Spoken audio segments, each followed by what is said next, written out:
All right. Go ahead and move over to lesson 11 for me. We're looking at the events leading up to the American Civil War. I've got a map that shows you the division, the sort of pinkish, almost sort of tan colored is the Union. The lighter color are your border states, Delaware, Maryland, what will become West Virginia, Kentucky, and Missouri. They continue to practice slavery, but did not go with the Confederacy. And then your green states will become the Confederate states. What's up? This is like off topic, but I was looking at the review, and did you go over monitor / Merrimack? We haven't gotten there yet. Oh, okay. Yeah. I already had it. Yeah. Sure. Yep, go for it. All right. So, much of the tension between North and South, social, political, economic, all tied to the issue of slavery. Slavery is the root foundation of this Civil War. Cotton became major production. I need y'all to pay attention, please. And this ultimately leads to a horrible scenario in which families are going to be divided and broken apart because there's going to be slaves being sold into slavery in the deeper South during this era. So again, slavery is the foundation of this. Here we have a couple of images of the Cotton Kingdom in the South, and then this is a slave auction that was taking place in Richmond, Virginia at the start of the American Civil War. So the Southern slave system is a brutal one. The slave codes that have been passed were very similar to those that we learned about during the colonial period. There were curfews, slave marriages were not recognized. The slave family unit was not recognized. And the farther in the deeper South you went, the value for slaves increased as a result of the invention of the cotton gin. I talked about the irony of that. The invention of the cotton gin was made by Eli Whitney to end slavery, not to increase it, but it leads to the increase of the demand and want for slaves. This also leads to, like at the start of the American Civil War, a total slave population in the American South of roughly 4 million. There are going to be just absolutely brutal treatment of slaves. I want you to take a close look at two novels.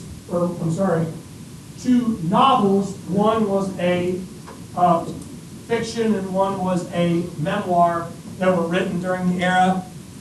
On the top right there is Harriet Beecher Stowe. She is an abolitionist woman. She's the daughter and also the wife of two leading abolitionists during the era. She spent some time in Cincinnati, saw the atrocity of slavery across the Ohio River in Kentucky, and it inspired her to write Uncle Tom's Cabin.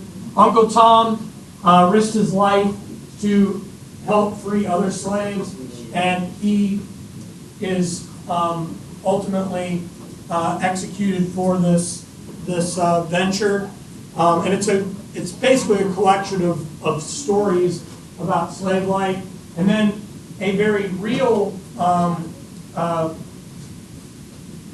story and memoir of this experience comes from Solomon Northup. You're probably familiar with the memoir, 12 Years a Slave. It was turned into a film just several years ago and won an Academy Award.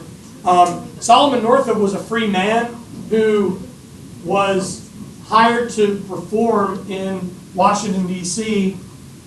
He was drugged. He woke up and found that his papers had been destroyed as a free man, and he had been sold into slavery. And he spends the next 12 years enslaved in the deep South. You keep in mind there is a free black population, roughly 250,000 free African Americans during this era in the United States. The largest free black communities were in more urban centers in the American South. So like, for example, Richmond, Virginia, Petersburg, Virginia, those were your larger free black populations in Virginia. There's really very few ways in which African Americans can gain their freedom. They would have gained it by being born into freedom as a result of their ancestors being indentured servants. They would have been able to either receive their freedom or were born into it if their descendants fought in the American Revolution on the sides of the Patriots and were freed. They would have been free if their owners would have emancipated them upon their death. And they could have also been free if they would have purchased their own freedom. Running away did not give them their freedom unless they wound up in Canada or England or out of the country. Bounty hunters and slave hunters could have moved into northern states and apprehended slaves and brought them back to the American South. And in some cases, that actually happened internationally. What's up? How would slaves find their Let's say you're like a skilled artisan. A really good example of that would be a guy named by the name of Henry the Box Brown. He was a really skilled artisan. He actually purchased his whole family's freedom. But he was also so skilled to a point where his master didn't want him to buy his own freedom. So he ended up mailing himself to freedom in Philadelphia from Richmond.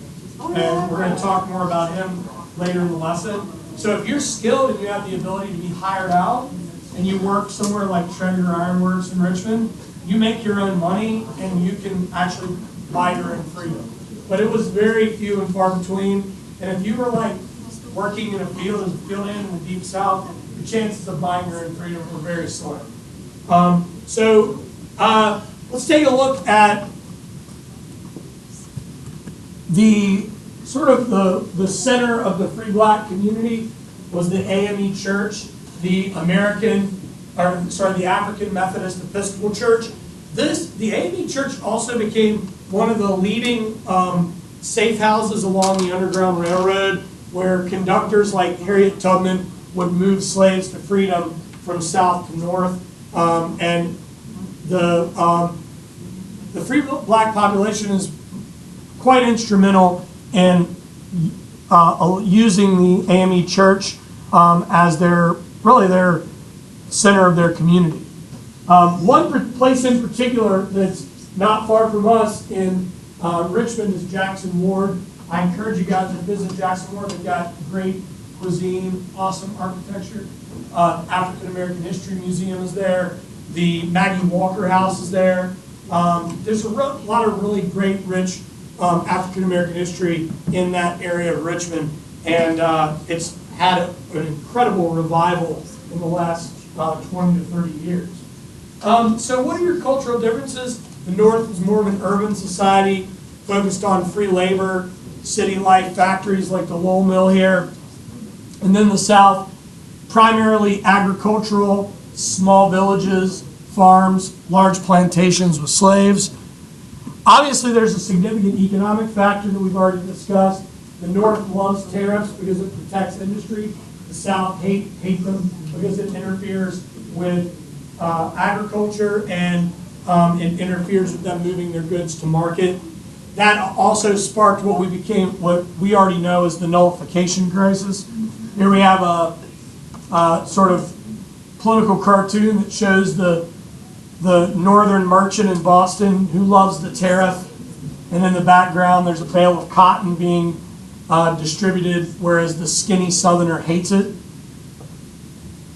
And then over on the right there we've got South Carolina. Then we talked about the nullification crisis that was a near civil war as a result of the tariff of 1828. We also have that old states' rights issue that's tied to slavery. We talked about the nullification theory through issues like the Supremacy Clause, the Virginia and Kentucky resolutions that inspired states' rights people to say, hey, if we don't think that a law is just, that's passed by the federal government, we should be able to nullify it. And that comes directly from the horse's mouth, being Madison and Jefferson. the architects of the Constitution and the Declaration of Independence. The nullification crisis is the closest prior to the American Civil War that South Carolina had come to seceding. But Southerners hold on to that 10th Amendment and that tariff argument. Remember, the nullification crisis was mainly between these three. Henry Clay stepped in, the great compromiser, to quell the near secession. Andrew Jackson, president at the time, in sort of a bit of a political agreement, Jackson gets the force bill that allows him to raise an army against any rebelling state. He's never going to have to use the bloody bill or the force bill, but ultimately Lincoln will use the force bill to raise an army against a rebelling nation in the South. And then here we have John C. Calhoun, who was the one behind the nullification crisis in South Carolina. Another crisis that we need to discuss here is the idea of the free state, slave state balance. As far back as the Louisiana Purchase, there had been an idea called the Talmadge Amendment to not allow for slavery to be moving into Missouri and the new in this new territory. But this always kind of met a bit of a hiccup, because as the United States achieved manifest destiny and got more and more land, they're going to have to start entering states, and as those states enter, they're going to enter in pairs. Basically, one free state, then a slave state, or one slave state, then a free state.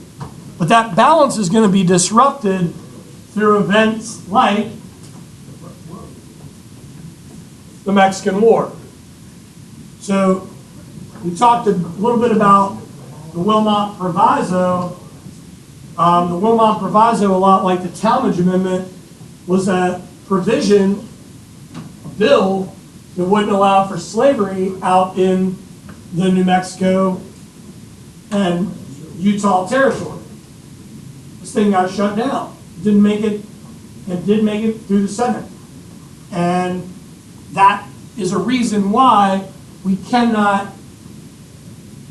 argue that slavery is not attached to the tariff issue, it's attached to the states' rights issue, it's attached to the tariff, it's attached to the tariff, it's attached to the state rights, and it's certainly attached to the free state, slave state balance.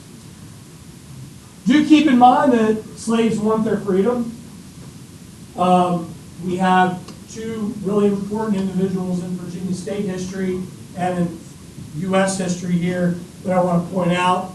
On the top right is Gabriel Prosser, and on the bottom right is Nat Turner. Gabriel Prosser attempted to lead a rebellion in 1800 to take over the Virginia state capital. This whole thing fell apart for a couple of reasons. Number one, poor weather. It was pouring rain. And number two, an informant. Someone snitched on Gabriel Prosser, which brought down the rebellion. He was later captured and executed. And many of his followers, and even those that weren't his followers, were executed as well. In 1831, Nat Turner, who was a preacher in Southampton County, Virginia, he led a far different slave revolt. His slave revolt, he believed he had received a premonition from God that he must end the institution of slavery with bloodshed. Nat Turner is going to, in April of 1831, with his followers, kill somewhere between 40 and 50 white civilians in Southampton County. Ultimately, the rebellion will be put down.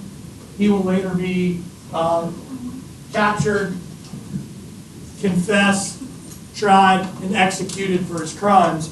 But what these rebellions do, the same with Denmark Vesey in Charleston, South Carolina, they are going to inspire the tightening of the slave codes. They are going to inspire what will become known as the Fugitive Slave Act that will be passed in 1850. Here we have a newspaper sketch of Nat Turner's rebellion that occurred in 1831. Do you guys have any questions? We're good? hope.